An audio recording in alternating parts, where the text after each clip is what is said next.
Salut à tous, c'est Twidix. Si vous êtes comme moi et que vous recherchez une caméra sport, mais sans gaspiller 570 € dans la dernière GoPro, alors cette vidéo est pour vous. Aujourd'hui je vais vous présenter la caméra sport 4K de chez Campark, le modèle ACT74 à seulement 49,99 €. On va commencer par les caractéristiques techniques de cette caméra.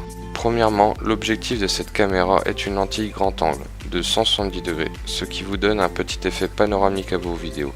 Ensuite, juste en dessous de l'objectif, on peut constater la présence d'une petite lumière. Cette lumière, ou bien ce flash, peut être activée ou désactivée, mais seulement manuellement. Elle ne se déclenchera pas automatiquement lorsque vous allez prendre une photo par exemple. Deuxièmement, cette caméra est équipée d'un écran Full HD de 2 pouces pour des visionnages de qualité et est livrée avec deux batteries de 900 mAh pour une autonomie de 90 minutes chacune. Alors le petit point négatif avec ces batteries est que le socle de rechargement n'est pas fourni. Il faudra donc recharger les batteries manuellement une par une, et ça c'est vraiment pas pratique. Là on peut bien voir que la manœuvre n'est pas du tout pratique et surtout c'est très chiant.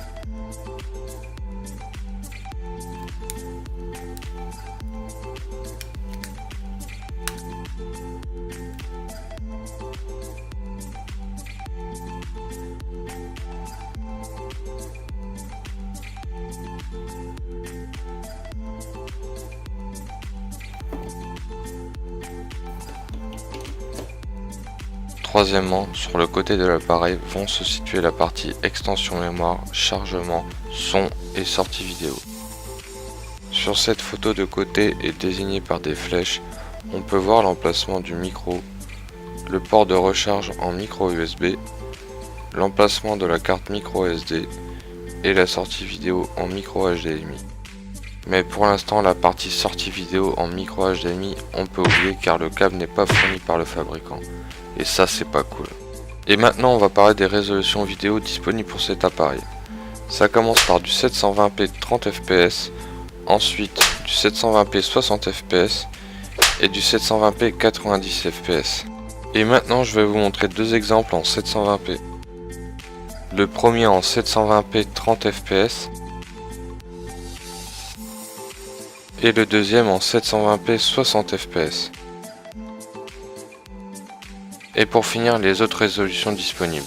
Alors on a du 1080p 30 fps, du 1080p 60 fps, ensuite du 2,7K 30 fps et pour finir du 4K 30 fps. Je vais vous montrer trois vidéos test avec une vidéo en 2,7K et une autre en 4K. Alors n'hésitez pas à cliquer sur le bouton qualité vidéo et sélectionner l'option 4K pour profiter un maximum de la qualité de ces vidéos test. La première en 1080p 60 fps, la deuxième en 2,7K 30 fps et enfin la troisième en 4K 30 fps. Le seul point négatif que j'ai pu observer, comme on peut le voir, c'est le stabilisateur. Donc si vous ne voulez pas de tremblement dans vos vidéos, l'achat d'un stabilisateur vidéo sera nécessaire. Sinon la qualité vidéo de l'appareil est au top. Un dernier point dans la partie vidéo et que je trouve plutôt sympa, c'est la possibilité de faire des ralentis en 720p ou 1080p. Et franchement c'est vraiment pas mal du tout. Ensuite je vais vous parler de l'option Wi-Fi de cette caméra. Avec votre smartphone et une application disponible pour Android et iOS, vous allez pouvoir vous connecter à cette caméra en Wi-Fi. Et donc visionner à distance ce que vous voulez filmer ou photographier. Et surtout vous allez avoir un contrôle total de votre caméra et tout ça à distance. Maintenant je vais vous faire un petit point rapide sur les capacités photo. Alors on commence par du 2 mégapixels, ensuite du 5 mégapixels, du 8 mégapixels, du 12 mégapixels et pour finir du 16 mégapixels. Pour vous montrer le rendu, voici deux photos en 12 mégapixels et deux autres en 16 mégapixels. Alors après avoir ouvert le coffret de rangement livré avec la caméra, on va pouvoir faire un inventaire des accessoires fournis et voir leur utilité. On va commencer par un manuel assez complet et en plus en français, et donc pour moi ça mérite un gros pouce bleu. Un boîtier étanche jusqu'à 30 mètres, une trappe arrière de rechange, les deux batteries en 900 mAh, deux supports de base, un petit et un grand, un support pour guidon qui vous permettra de faire des vidéos avec votre vélo ou votre moto, 2 supports adhésifs avec 3 autres raccords switch pour réaliser ce genre de montage par exemple, ou bien comme moi, ça vous permettra de coller votre caméra sur le capot de votre voiture.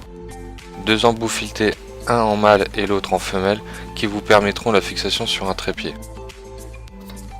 Ensuite, un boîtier en plastique où on peut adapter une pince pour accrocher la caméra à sa ceinture.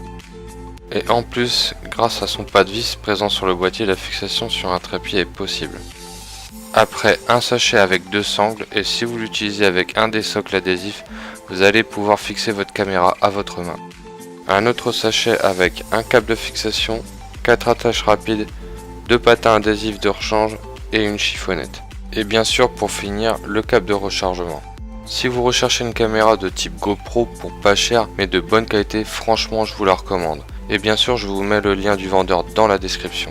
J'espère que cette vidéo vous a plu, si c'est le cas n'oubliez pas de me laisser un petit pouce bleu, ça fait toujours plaisir. N'hésitez pas à me laisser vos questions et vos commentaires et abonnez-vous à ma chaîne. Allez, on se quitte avec une petite caméra embarquée. Salut!